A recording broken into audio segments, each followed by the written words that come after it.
ब्रजघाट गंगा धाम से कांवड़ रूपी रथ को पैदल लेकर आ रहे भाजपा के वरिष्ठ नेता पूर्व विधायक कमल मलिक और उनके अन्य सहयोगियों का अमरोहा में जगह जगह पर पुष्प वर्षा करके और फूल माला पहनाकर स्वागत किया गया।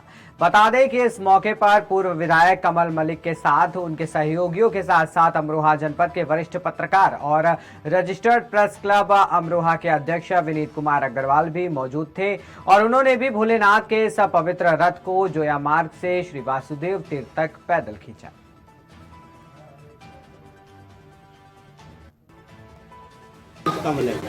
कल सुबह 10 बजे हमने ब्रजघाट गढ़मुक्तेश्वर से कांवड़ उठाई थी और ये सावन का महीना है, सभी लोग जानते हैं ये शिव का महीना है और शिव के अस्तित्व को सृष्टि के प्रत्येक तत्व में हर एक सनातनी अनुभव करता है, इसलिए ये कांवड़ उठाई गई। दूसरा, केंद्र सरकार माननीय मोदी जी की सरकार यूसीसी लेकर के आ रही है, यूनिफॉर्म सिविल कोड।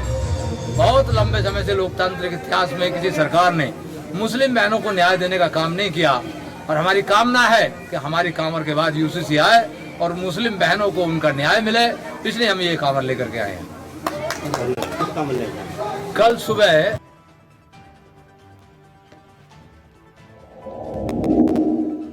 मथुरा में हुई मूसलाधार बारिश के उपरांत नगर आयुक्त अनुनय झा द्वारा जलभराव स्थलों का निरीक्षण किया गया। वहीं नगर आयुक्त द्वारा सर्वप्रथम नए बस स्टैंड अंडरपास का भी निरीक्षण किया गया। इसके उपरांत नए बस स्टैंड पर स्थापित पंपिंग स्टेशन का निरीक्षण किया गया। निरीक्षण के दौरान पंपिंग स्टेशन अपनी पूरी क्षमता के साथ चलता हुआ पाया गया।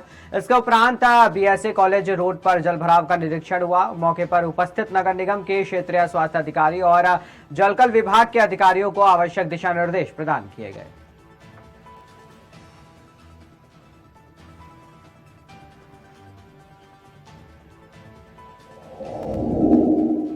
राष्ट्रीय गौरक्षक संघ के प्रदेश अध्यक्ष पंडित अजीत शर्मा के नेतृत्व में सैकड़ों कार्यकर्ताओं ने जनपद शाहजहांपुर कलेक्ट्रेट गेट पर जोरदार प्रदर्शन करते हुए नगर मजिस्ट्रेट डॉक्टर वेद प्रकाश मिश्रा के माध्यम से प्रधानमंत्री भारत सरकार को मांग पत्र सौंपा और बताया कि जनसंख्या समाधान फाउंडेशन पूरे भारत में जनसंख्या नियंत्रण कानून बनाए जाने के लिए मांग कर रहा है और पूरे भारत में 11 जुलाई से ज्ञापन के माध्यम से भारत के नागरिकों का पूर्ण रूप से समर्थन भेजा जा रहा है।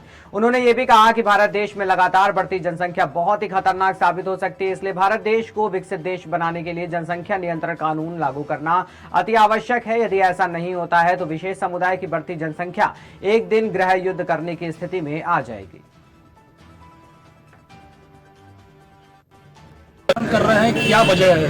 देखो, वजह यह जनसंख्या समाधान फाउंडेशन ने जो अभी तक 9 वर्षों से आवाज उठाई है जनसंख्या नियंत्रण कानून लागू हो, इस पर राष्ट्रीय गौरक्षक संघ के जो समर्थन मिला है पूरे भारत में इनको समर्थन दिया गया है इस पर कि ये कानून लागू हो। तो इस पर एक बात बताना चाहते हैं, जैसे दंपत्ति को प्रथम जहाँ जुड़वा संतान उत्पन्न होने की स्थिति में अगर परिवार पूर्ण माना जाए और संतान अगली संतान की उत्पत्ति कानून का उल्लंघन मानी जाए, दूसरे बच्चे के समय जुड़वा संतान हो रहा है एक अपवाद और मानक ऐसी स्थिति में प्रभावी ना हो।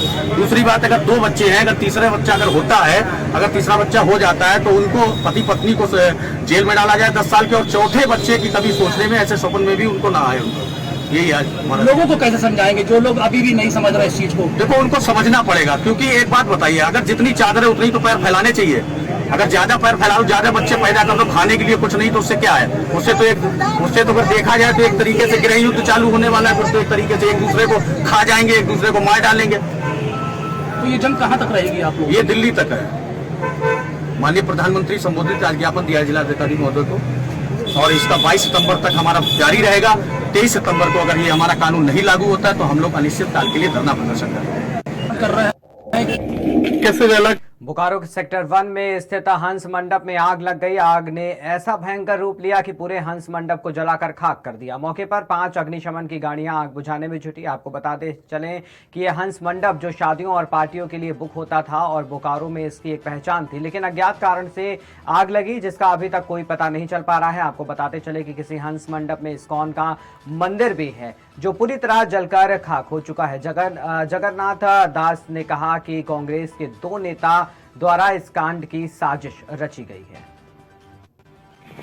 कैसे जला, क्या हुआ पूरा?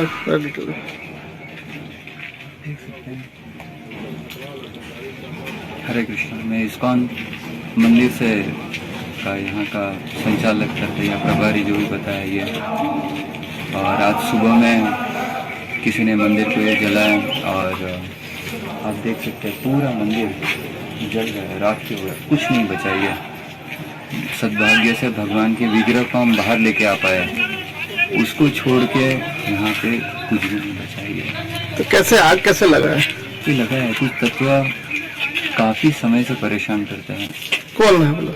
2 नाम मैं बताना चाहूँगा। एक राकेश राय जो कांग्रेस के लीडर हैं और एक राम विनोद सिंह, ये कांग्रेस से जुड़े हुए लोग हैं ये वगैरह ये। उनसे क्या कोई आपसे दुश्मनी कुछ नहीं, टेम्पल से वगैरह ये, उनका पैसे का स्वार्थ है वगैरह। जैसे मेरे पास में आए थे, बताया कि आप कमेटी बनाइए, हमें कमेटी में रहना है करके। तो कमेटी में कोई बाहर के लोग कैसा रख सकते हैं वगैरह, और क्यों रखे वगैरह, किसी को पैसे का झूल झाल करना है तो क्यों करे वगैरह ये। तो उन्होंने काफ़ी परेशान किया। मेरे यहाँ पे गाड़ी पड़ता रहता था, गाड़ी पूरा तोड़ दिया यहाँ पे हज़ारों लोग आते हैं संडे को। तो ये स्त्रियों जो भी आती थी उस स्त्री को परेशान करने लगे वगैरह ये, स्त्रियों का इंसल्ट करने लगे, छेड़छाड़ी करने लगे। मैंने पुलिस में कंप्लेंट किया था, 11 स्त्रियों ने साइन किया था। आज स्त्री ऐसे ही साइन नहीं करेगी। पुलिस में गए थे, 3-4 लेडीज भी आई थी, बताया ये सब कर रहे हैं। पुलिस ने कोई एक्शन नहीं लिया। डीसी को बताया, डीसी ने भी कोई एक्शन नहीं लिया वगैरह। डीसी को मैंने बताया कि मंदिर है, ये सिक्योरिटी दीजिएगा ताकि ये मंदिर में कोई सिक्योरिटी नहीं वगैरह ये। और यहाँ तक बात हुआ कि हमारे जो भक्त हैं उनको किडनैपिंग किया है, वही लोगों ने किया है, किडनैपिंग किया है वगैरह। राकेश राय और राम विनोद सिंह, उन्होंने किडनैपिंग किया है। घटना अब घट गई, अभी क्या करेंगे? उसने वो किडनैपिंग में वो लड़का जो है 2 महीने तक पागल रहा। हुआ 2 दिन उन्होंने रखा था और 2 महीना वो लड़का पागल रहा है ये। कैसे तो वो संभला वगैरह, अभी भी मंदिर में आता है ये। तो ये पुलिस, उस समय मैंने पुलिस से भी सबको टच किया था, थाने में टच किया था, डीएसपी को टच किया था, डीसी को टच किया था। कैसे जला, क्या हुआ पूरा?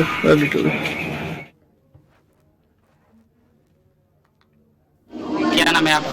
बांदा में अवैध शराब विक्रेताओं द्वारा जगह जगह देशी शराब बिक्री की जा रही है, जिससे गांव के ही अराजक तत्व शराब पीकर के रास्ते में निकलती हुई महिलाओं और लड़कियों पर छींटाकसी करते हैं, जिससे परेशान होकर ग्रामीण महिलाएं जिलाधिकारी बांदा से गुहार लगाई हैं। उन्होंने मांग की है कि ये जो जगह जगह देशी शराब बेची जा रही है इस पर तुरंत रोक लगाई जाए। आपको बता दें, मामला जनपद बांदा के तिंदवारी थाना अंतर्गत बेंदा घाट और मजरू का है, जहां के लगभग 2 दर्जन महिलाएं जिलाधिकारी कार्यालय पहुंची और जिलाधिकारी से लिखित शिकायत पत्र के माध्यम से बताया कि बेंदा गांव और मजरू में बेंदा घाट देसी शराब ठेकेदार द्वारा लगभग कुछ दुकानों में देसी शराब बिक्री करवाई जा रही है। महिलाओं ने जिलाधिकारी से गुहार लगाई है कि साथ ही साथ उक्त ठेकेदार सहित जो अवैध शराब विक्रेता हैं उन पर भी कड़ी कानूनी कार्रवाई की जाए।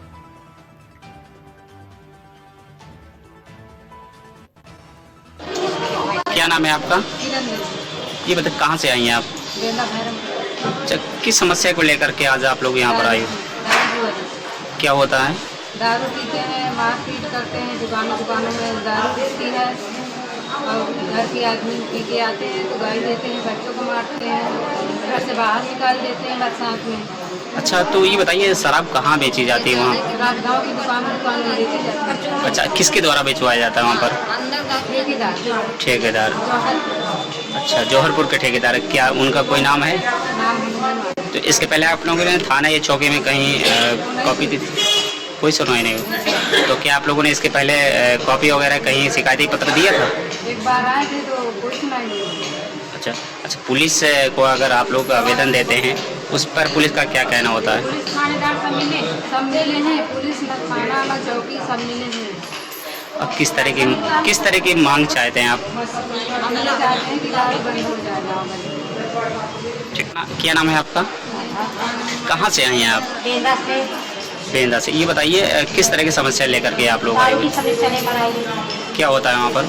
यहाँ एक बार आ चुके हैं, आए थे, ये बंद हुआ, कहते हैं ठेकेदार को आता है, ठेका से आती है, परचूनों की दुकानों में बिकती है, बच्चों का भविष्य खराब हो रहा है, जो थोड़ी बहुत घर में खाने के लिए है वो भी बेच के पीते हैं।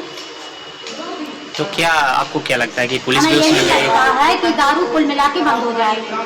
बारिश हो रही है, मार के बीवी बच्चों को घर से निकाल रहे हैं, अब यहाँ से नहीं हमको कुछ मिलेगा तो पब्लिक क्या कर सकते हैं, इसे बंद करवाइए। क्या पुलिस की मिली भगत से ये बेचा जा हाँ, रहा है? चौकी की पुलिस के पास गए था, यहाँ हमारी गए जाते हैं, 2-4 क्वार्टर ले लेते हैं, मारपीट कर देते हैं, खोबा पहुँच जाता है, घी पहुँच जाता है, 2-4 दिन में फिर वही माहौल हो जाता है। किस तरह की कार्रवाई चाहते हैं कि हमारे बच्चे कुछ पढ़ लिख के आगे बढ़ें। किस तरह की कार्रवाई चाहते हैं आप? हम यही कार्रवाई चाहते हैं कि दारू बंद करवाइए। अगर यहाँ से पब्लिक का विश्वास उठ जाएगा तो पब्लिक क्या कर सकती है आगे। तो अभी आज कहाँ पर आए हुए थे? हम यहीं आए हैं, जिलाधिकारी के पास आए हैं। क्या नाम है आपका?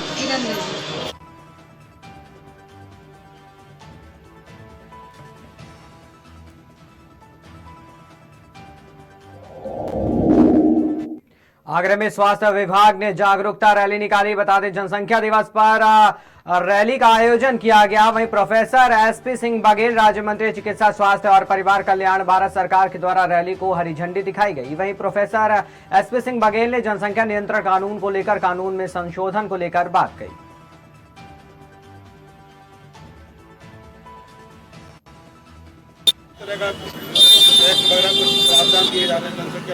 आप देख रहे हैं हम लगभग 140 करोड़ के आसपास पहुंच गए हैं और आप लाइबिलिटीज ये देखिए कि नरेंद्र मोदी जी इस 140 करोड़ में 80 करोड़ लोगों को 5 किलो गेहूं चावल निःशुल्क दे रहे हैं।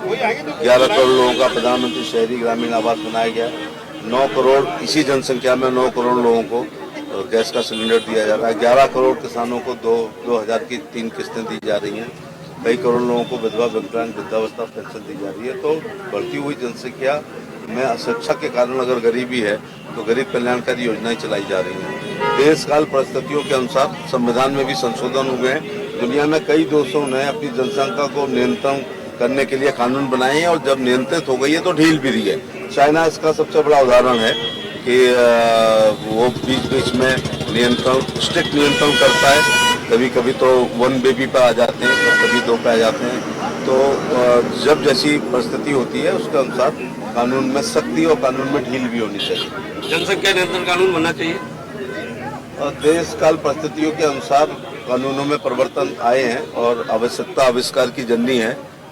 जब हुक्मरान देखेंगे कि जनसंख्या हमारी विस्फोटक स्थिति में आ रही है तो जरूर कोई न कोई समाधान निकाला जाएगा।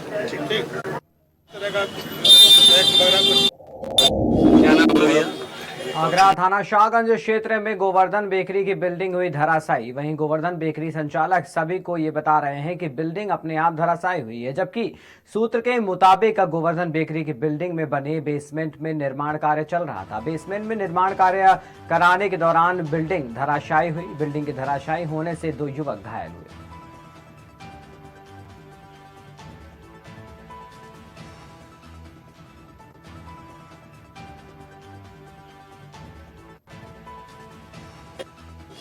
क्या नाम है भैया? मेरा नाम जितेंद्र है। क्या हादसा हुआ है? हादसा ये है कि रात में थोड़ा पिलर वगैरह का दिक्कत थी, चूहे पूल कर गए थे, चूहे बहुत भारी थे। तो कल रात में फर्श का काम चल रहा था। रात में 2:30 बजे फर्श का काम खत्म करा के पिलर विलर का करा के गए थे घर। सुबह 6:30 बजे खबर मिली कि पूरी बिल्डिंग नीचे आ गई। अच्छा, क्या बारिश की वजह से भी इसका असर हुआ? नहीं, बारिश की वजह से तो कोई असर नहीं था, वो तो रिपेयरिंग का ही काम चल रहा था। अब वो कहीं ना कहीं कैसे क्या हुआ चूहे, नुकसान तो अब है, पूरी बिल्डिंग ही नीचे आ गई 3 मंजिल की। अब नुकसान तो है ही। बच्चे नहीं, जनहानि कोई नहीं हुई। ये ऊपर वाले बहुत बहुत शुक्रिया रहा कि कोई जनहानि नहीं हुई है। किस नाम की दुकान थी? ये दुकान गोवर्धन बेकरी के नाम से थी। क्या नाम है भैया? मेरा नाम जितेंद्र है। आगरा में बिजली घर बस स्टैंड की जल्दी सूरत और सीरत बदलने वाली है। तिथि मॉडल के तहत बस स्टैंड को तैयार किया जाएगा। सोमवार को जिला प्रशासन और रोडवेज यातायात पुलिस के साथ बैठक हुई। इस बैठक के दौरान बिजली घर चौराहों पर लगने वाले जाम बस स्टैंड की सूरत बदलने को लेकर चर्चा की गई। बिजली घर चौराहा आगरा का व्यस्ततम चौराहों में से एक है। पास में बस स्टैंड होने के चलते रोडवेज की बसों से अक्सर जाम लगता है। जाम से कैसे निजात दिलाई जाए, इसको लेकर यातायात पुलिस के साथ बैठक हुई। बैठक में कई अहम फैसलों पर चर्चा पर मोहर लगाई गई। आज बिजलीगढ़ बस स्टेशन पर जो मीटिंग हुई उनमें एसपी सिटी, एसपी ट्रैफिक, क्षेत्रीय प्रबंधक आगरा, सेवा प्रबंधक आगरा, तमाम सामूहिक विभागों की एक बैठक आज हुई है। उसमें जो बिजलीघर बस स्टेशन का नव निर्माण जो होना है, एक पीपीपी मॉडल पर बस स्टेशन का नया निर्माण जो होना है, तैयार होना है, उस विषय पर भी चर्चा की गई। एसपी ट्रैफिक द्वारा जो बसों से जाम की स्थिति पैदा होती है या शहर में जो जाम रहता है जिससे जनता को परेशानी होती है, उस पर चर्चाएं की गई।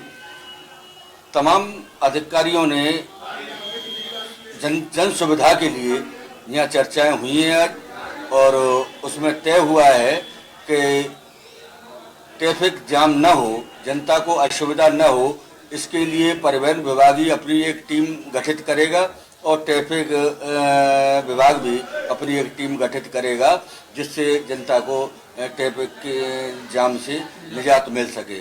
और जो बस स्टेशन का निर्माण की बात है, उसमें एक आधुनिक तरीके से इस बस स्टेशन बिजलीघर का निर्माण होगा, जिससे जनता को काफ़ी सुविधाएं मिलेंगी, हर तरह की सुविधाएं मिलेंगी और बसों के आवागमन की पूर्ण सुविधा उपलब्ध की जाएगी।